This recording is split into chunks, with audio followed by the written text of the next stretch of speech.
Hi guys, ఎలా ఉన్నారు? అందరూ బాగున్నారా? నేనైతే చాలా బాగున్నాను. విజయవాడ వచ్చానని చెప్పాను కదా, విజయవాడలో అన్ని కంప్లీట్ అయితే చేసేసాము. విజయవాడ నుంచి కోటప్పకొండ వచ్చిన దారి ఇది. మేమైతే కోటప్పకొండ గుడికి ఇదే ఫస్ట్ టైం రావడం. చాలా అంటే చాలా తెలుసు, కానీ మేమైతే ఎప్పుడు రాలేదు. ఈసారి మాత్రం ఎలాగైనా చూడాలి అని పట్టుదలతో వచ్చేసాము. ఫైనలీ అయితే వచ్చాము. దర్శనం మాకైతే అయ్యింది, అనుగ్రహం కలిగింది మాకైతే ఈసారి అయ్యవారిని చూడడానికి. ఇక్కడైతే బ్రహ్మ విష్ణు మహేశ్వరులు ఉంటారు కొండల మీద. 3 కొండలు, ఒకటి బ్రహ్మ, ఒకటి విష్ణు, మహేశ్వర. ఈ 3 కొండల మీద పైన ఉంటారు స్వామివారు. దీని కథ అయితే ఎంతమందికి తెలుసో తెలియదో, కానీ నాకు తెలిసిన కథ అయితే చెప్తాను, వినండి అందరూ. స్టార్టింగ్ అయితే ఇక్కడ వచ్చేసిన తర్వాత పిల్లలకి సరదాగా జూ ఉంటుంది, అలాగే ట్రైన్ రైడ్ ఉంటుంది, పార్క్ ఉంటుంది, అన్నీ ఉంటాయి.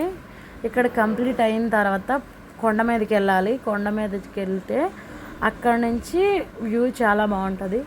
నాకు తెలిసిన కథ చెప్తాను, వినండి. నాకు తెలిసిన కథ అయితే, ఊరిలోని గొల్లవాడు అనే ఉంటారు గొల్లవాళ్ళు.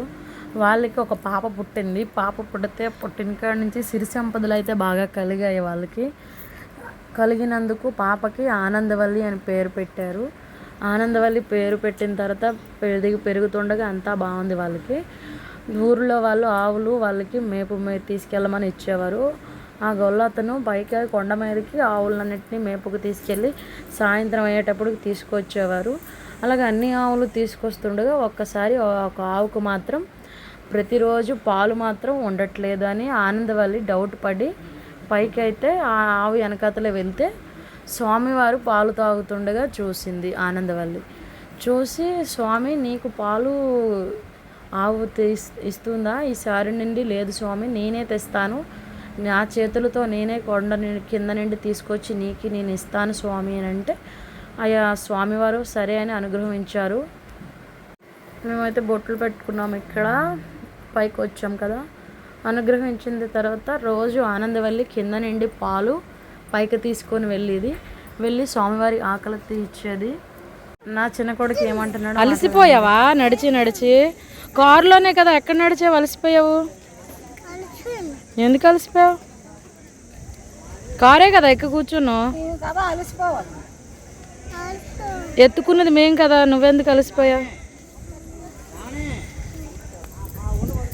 ఎత్తుకున్నందుకు అలసిపోయావా?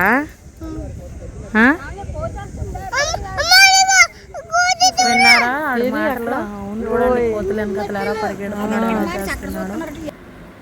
చిన్న చిన్న కోతులు అన్నీ ఉన్నాయి, బాగున్నాయి. ఇక్కడైతే కాకులు అయితే ఎగరవు, అది కూడా చెప్తాను ఎందుకో. అయితే ఆనందవల్లి తీసుకెళ్తుంటుంది రోజు పాలు. తీసుకెళ్తుండగా ఒకరోజు పాలు కొండ పక్కన పెట్టి, మట్టి పాత్రలో పాలు కొండ పక్కన పెట్టి బిల్వపత్రాల కోసం పాలకొండ పక్కన పెట్టి బిల్వపత్రాలు తెంపుతుండగా కాకి వచ్చి తిరిగేసేస్తుంది పాలకొండ. అయితే మళ్ళీ ఆనందవల్లి పైనుండి కిందకి దిగి ఆ పాలకొండ పట్టుకొని స్వామివారికి ఇవ్వడానికి పైకి వెళ్తే స్వామివారు నేను అయిపోయింది టైము, నేను మరి తాగను స్వామివారు చెప్తారు. స్వామివారు చెప్తే ఆనందవల్లి కోపంతో పాలు పట్టుకొని వచ్చేసి, నేనే నిజమైన భక్తురాలనైతే ఈ కొండ మీద ఎక్కడ ఒక కాకి కూడా తిరగడానికి వీల్లేదు, అరవడానికి వీల్లేదు. ఎప్పుడైనా ఏ దిక్కున అరిస్తే ఆ దిక్కు నష్టం వస్తుంది అని, 4 దిక్కుల్లో ఒక దిక్కు నష్టం వస్తుందని చెప్పిస్తుంది. అది స్వామివారు విని తన భక్తుని కూడా ఒకసారి పరీక్షిస్తారనమాట. పరీక్షిస్తే తనకి గాలి గర్భం ఇస్తారు స్వామివారే. అయినా గర్భంతో ఆనందవల్లి పాలు పైకి తీసుకొస్తుంది. పాలు పైకి తీసుకొస్తుండగా ఒకసారి ఇబ్బందిగా ఉంటుందని స్వామివారికి చెప్తుంది. స్వామివారు నేనైతే పైకి తీసుకురాలేకపోతున్నాను, కడుపులో ఏదో జరుగుతుంది, నాకు ఏదో ప్రాబ్లం ఉంది, మీరే నా వెనకాతలకి ఎందుకు వచ్చేయచ్చు కదా స్వామి అని చెప్తే, సరే ఆనందవల్లి నీ వెనకాతలకి ఎందుకు వస్తాను, కానీ నువ్వు వెనక్కి తిరిగి చూడకు, వెనక్కి తిరిగి చూడకుండా వెళ్తేనే ఆ షరతు మీద నేను వస్తాను అని చెప్తారు. చూసారా వైట్గా కనిపిస్తుంది, మీకు చూపిస్తున్నాను కదా దారి. ఆ ఫస్ట్ ఆ దారి నుంచి వెళ్ళాలి, స్టెప్స్ అయితే ఉండవు, మేము వెళ్ళలేదు, రాళ్ళు రప్పులు అన్నీ ఉంటాయి. అది ఫస్ట్ గుడి పైన, మెయిన్ గుడి అది పైన కదా, ఆనందవల్లి తీసుకెళ్లి పాలు ఇచ్చిన గుడి అది. అక్కడికి వెళ్ళాలంటే చాలా దూరం, ఇక్కడి నుంచి సగం అంటే అక్కడి నుంచి 2 వంతులు ఉంటుంది. ఇక్కడ ఇప్పుడు నేనున్న ప్లేస్ నుంచి 2 గంటలు పడుతుంది వెళ్ళి ఎక్కి దిగడానికి. ఇతని మాటలో ఏం చెప్తారు? యుద్ధమోత్సవం అనంతరం ఆ పరమశివుడికి మనశ్శాంతి లేక మనశ్శాంతి కొరకు శ్రీ కోటాద్రి పర్వతం, ఈ పర్వతం మీద రుద్రశిఖరమునందు తపస్సు చేసుకుంటూ కూర్చున్నాడు బాలకోటేశ్వరుడు. క్రీస్తు శకం 2వ శతాబ్దంలో ఆనందవల్లి గొల్లబామన్న చిన్న అమ్మాయి ఆవులు కాస్తుంటే స్వామివారు కనపడి అమ్మాయి దగ్గరికి వెళ్ళి, స్వామి ఎవరు మీరంటే, నేను స్వామిని అమ్మ. స్వామి అయితే ఏం తింటావు స్వామి అంటే, ఏం తెచ్చి ఇచ్చినా తింటానమ్మా, మాకు ఆవులు చాలా ఉండే స్వామి, ఆవు పాలు తెచ్చిస్తాను నేను రోజు ఒక్కకుండా. సరే అట్లనే కాదు. మరుసటి రోజు నుంచి ఆమె రోజు ఒక్కండ ఆవు పాలు ఇచ్చేస్తుండేది స్వామివారికి. భక్తురాలు సాల వెంకయ్య అని ఒక రైతు, ఆయన అక్కడికి వెళ్తే ఆయనకు కూడా కనపడ్డాడు స్వామి. ఆయన పెద్ద మహానుభావుడని ఆయన కూడా రోజు వెళ్ళి పండు పొలమో ఇచ్చేస్తుంటాడు. ఇక చిన్నమ్మాయి ఎప్పుడు కదా, ఇక పెద్ద అమ్మయ్యాలకి వాళ్ళు వివాహం జరిపారు. వివాహం జరిపిన తర్వాత గర్భం దాల్చి స్వామివారికి పాలు ఇచ్చేస్తానే ఉంది. ఈ లోపల ఈ సాల వెంకయ్య అన్న ఆయన రోజు ఆయన పోయి పండు పొలమో ఇచ్చేస్తున్నాడు. ఏమో గర్భంతో వెళ్ళి పాలు ఇచ్చేస్తుంది స్వామికి. ఆ వెంకయ్య గారు, స్వామి మీరు మా ఇంటికి భోజనానికి రండి స్వామి అని ఆతిథ్యం కోరాడు. సరే అట్నే వస్తాను వెళ్ళయ్యా అని ఆ వెంకయ్యని చెప్పంపించాడు స్వామివారు. అమ్మవారు ఈ భక్తురాలు ఆనందవల్లి, స్వామి నేను కొండ ఎక్కలేకపోతున్నాను స్వామి అని. అమ్మా ఇంక నువ్వు కొండ ఎక్కొద్దు, కొండ దిగి నేనే వస్తా, నువ్వు ఎనిక్కి తిరిగి చూడకుండేళ్ళు, వెనకాలనే వస్తా అని ఆ ఆనందవల్లిని పైనుంచి కిందకు పంపిస్తూ అదిగో ఆమె అక్కడికి వచ్చింది.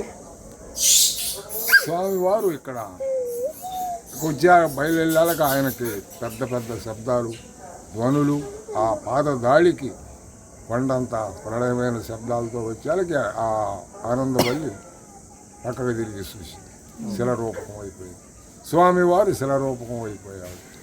ఆ సాల వెంకయ్య అన్న ఆయన భోజనానికి వస్తానని. ఆనందవల్లి గారు ఎక్కడున్నారు? అక్కడ అదిగో ఈ గాలిగోపురాన్ని పక్కనే ఉంది. అసలు ముందు ఆమె దర్శనమే కావాలి, స్వామి కాదు ఆమె.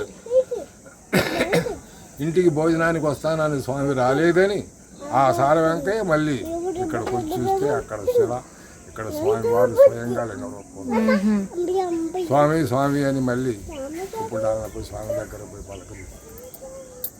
సాల వెంకయ్య, సతియోగమై నేను ఈ కొండకు వచ్చా, ఇక్కడ కళ్యాణాలు జరపొద్దు, ఆమె మా భక్తురాలు, గుడి కట్టించు, కోటి ప్రభలు కట్టినాడు నేను కొండ దిగి వస్తా, స్వామి కోటి ప్రభలు సాధ్యమా అని ఆయన చాలా చింతించుకుంటా భోజనానికి స్వామికి భోజనం పెట్టలేకపోయాడని ఆయన వెనక్కి తిరిగి వెళ్ళిపోయాడు. ఇది బ్రహ్మశిఖరం, అదిగో విష్ణు శిఖరం. అది బ్రహ్మశిఖరం, అది బ్రహ్మ చేసుకున్నారు దేవతలు, ఋషులు, మునులు, యోగులు అందరూ. ఓం నమ శివాయ. స్వామి వారు కృష్ణదేవరాయలు వారు 13వ శతాబ్దంలో ఎక్కడో ఆయన ఓడిపోయి తర్వాత మళ్ళీ వచ్చి 30 రోజులు, ఒక దినం, ఒక నెల పాటు ఇక్కడ స్వామివారి దగ్గర ఉండి ఆ తర్వాత మళ్ళీ పోయి ఆ వాటిని ఆయన జయించుకున్నాడు. వచ్చి ఇక్కడ కొండకావూరు విజయనగరం రాజు అక్కడ యుద్ధం, బొబ్బలి యుద్ధం వాడిపోయిన తర్వాత ఇక్కడ వచ్చి 4 రోజులు ఉండి మళ్ళీ వెళ్ళి గెలిచారు. ఇక్కడికి వచ్చి ఇక్కడ కొండకావూరు అన్న గ్రామాన్ని స్వామివారికి రాసిచ్చి వెళ్ళిపోయాడు శ్రీకృష్ణదేవరాయలు వారు.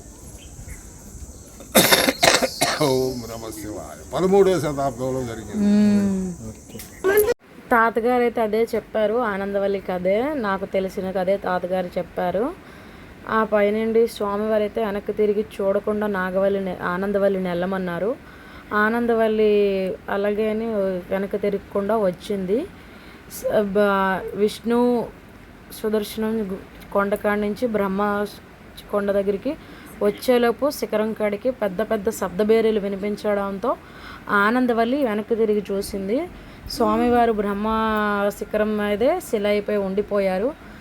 ఆనందవల్లి వెనక్కి తిరిగి చూసిన కాడ అక్కడ ఆనందవల్లి శిల అయిపోయింది. ఆనందవల్లి అడిగింది, స్వామివారు మన ఇద్దరం ఎప్పుడు మరి కింద కొండ దిగి వెళ్తామంటే కోటెక్క ప్రభలు సమర్పిస్తే అప్పుడు స్వామివారును ఆనందవల్లి కొండ కిందకి దిగి అయితే వస్తారు. అవి ఎప్పుడు జరుగుతాయో ఎవరికీ తెలియదు. కోటెక్క ప్రభలు అంటే తెలియదు. విష్ణుమూర్తి గుడి కూడా చూడండి, అక్కడ చిన్నది ఉంది, అది విష్ణుమూర్తి గుడి. అది ఆ పైన స్వామివారిది, శివయ్యది, ఇది విష్ణుమూర్తిది, ఇది బ్రహ్మ గిరి. విష్ణుమూర్తి కొండ మీదే ఈ కోనేరు ఉంటుందంట. దేవతలు మునులు అందరూ ఆ కోనేరులో స్నానం చేసి పైకి స్వామివారిని దర్శించుకోవడానికి వెళ్ళేవారు. ఇది త్రికోటేశ్వర గుడి అనమాట. ఇది త్రికోటేశ్వర స్వామి గుడి. ఈ గుడికి ఎంతమంది వచ్చారో ఏం తెలుసుకున్నారో మాకు కూడా చెప్పండి. నాకు తెలిసిన కథ ఇది.